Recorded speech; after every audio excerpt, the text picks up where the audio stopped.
ભરૂચ અને Ankleshwar railway route પર ટ્રેનમાં મુસાફરી કરતા મુસાફરોના મોબાઈલ ફોન ચોરી થવાની ઘટનાઓમાં સતત વધારો જોવા મળી રહ્યો છે। તાજેતરમાં બનેલી એક ઘટનામાં રાજકોટના એક વેપારી જ્યારે અમદાવાદથી હાપા મડગાંવ એક્સપ્રેસ ટ્રેનમાં મુસાફરી કરી રહ્યા હતા ત્યારે કોઈ અજાણ્યા ઈસમે તેમની ઊંઘનો લાભ ઉઠાવી પેન્ટના ખિસ્સામાંથી 45,000 રૂપિયાની કિંમતનો મોંઘો મોબાઈલ ફોન ચોરી લીધો હતો। પ્રાપ્ત વિગતો અનુસાર ફરિયાદી વહેલી સવારે ટ્રેનમાં મુસાફરી કરી રહ્યા હતા ત્યારે આ ઘટના બની। મુસાફર ગાઢ નિંદ્રામાં હતા તે દરમિયાન તક સાધીને ચોરે હાથ સાફ કરી નાખ્યો।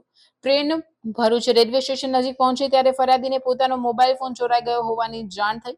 આ અંગે રેલવે પોલીસ સ્ટેશનમાં અજાણ્યા ઈસમ વિરુદ્ધ ભારતીય ન્યાય સંહિતાની કલમ 303(2) હેઠળ ગુનો નોંધી વધુ તપાસ હાથ ધરવામાં આવી।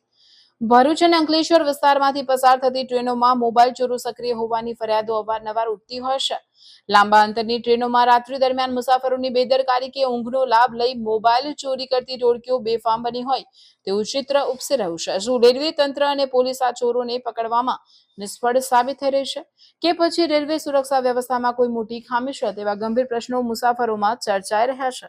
રેલવે સુરક્ષાના દાવાઓ વચ્ચે મુસાફરોના કિંમતી સામાનની સુરક્ષા રામ ભરોસે હોય તેવું લાગી રહ્યું છે। જો કે આ મામલે રેલવે પોલીસ દ્વારા કાયદેસરની કાર્યવાહી શરૂ કરવામાં આવી છે પરંતુ વારંવાર બનતી આવી ઘટનાઓને ડામવા માટે રેલવે પોલીસ દ્વારા વધુ સઘન પેટ્રોલિંગ કે સુરક્ષા વ્યવસ્થામાં બદલાવ લાવવાની જરૂરિયાત મુસાફરો વ્યક્ત કરી રહ્યા છે। કાયદાકીય તપાસ ચાલુ છે ત્યારે આરોપીઓ ક્યારે ઝડપાશે અને મુસાફરોને આ ચોરોની ત્રાસમાંથી ક્યારે મુક્તિ મળશે તે જોવું રહ્યું।